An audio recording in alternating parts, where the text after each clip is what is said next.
નમસ્કાર મિત્રો, વાત કરીશું આજના તાજા સમાચારની। જૂનાગઢ વિસાવદર વિધાનસભા પેટા ચૂંટણી અંતર્ગત ભાજપ દ્વારા પ્રચંડ પ્રચાર શરૂ કરવામાં આવ્યો છે।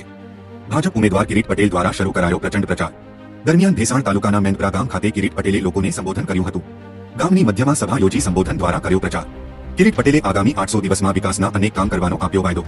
લોકોનો ભરોસો અમારી સાથે હોવાનું કિરીટ પટેલે જણાવ્યું હતું। વિસાવદર ભાજપના ઉમેદવાર કિરીટ પટેલનું મોટું નિવેદન। મારે જયેશભાઈને મંત્રી બનતા જોવાની ઈચ્છા। મારે મંત્રી બનવાની કોઈ ઈચ્છા નથી। મારે 800 દિવસ માટે ધારાસભ્ય બનવું છે। કડી વિસાવદર પેટા ચૂંટણી માટે ભાજપે પોતાના સ્ટાર પ્રચારકોની યાદી જાહેર કરી હતી। યાદીમાં મુખ્યમંત્રી ભૂપેન્દ્ર પટેલ, કેન્દ્રીય મંત્રી સી આર પાટીલ, વિજય રૂપાણી, નીતિન પટેલનો સમાવેશ કરવામાં આવ્યો હતો। ભાજપની સ્ટાર પ્રચારકોની યાદીમાં પૂર્વ મુખ્યમંત્રી વિજય રૂપાણી, પૂર્વ નાયબ મુખ્યમંત્રી નીતિન પટેલનો સમાવેશ કરવામાં આવ્યો હતો।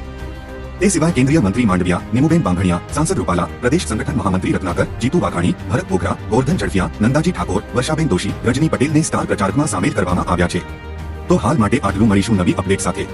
જો તમને અમારા વિડીયો પસંદ આવતા હોય તો વિડીયોને લાઇક કરી ચેનલને સબસ્ક્રાઇબ કરી બાજુમાં આવેલા બે આઇકને દબાવી દેજો।